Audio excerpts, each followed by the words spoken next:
Hi, to adjust volume on Google Pixel Watch Free, just press this crown first to open list of apps. And now rotate this crown to find settings.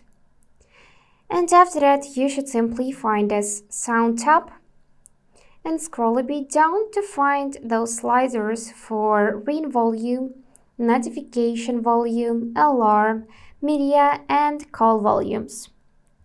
So to adjust it, you need to tap either on plus to increase volume or on minus to decrease. You can do the same for each of this section from the list. For alarm, additionally, you can mute alarm or choose to unmute like that. Also, you can adjust media volume, call volume, and you can enable silent mode if you tap right here.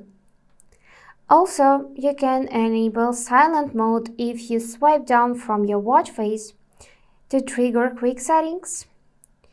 And if you can see this icon lights up white and without line, then silent mode is disabled. To enable, tap it like that, and you'll see that ring and notifications are off now. So that's it for today. If this video was helpful, please subscribe, like, and comment. And I wish you all the best. Bye bye.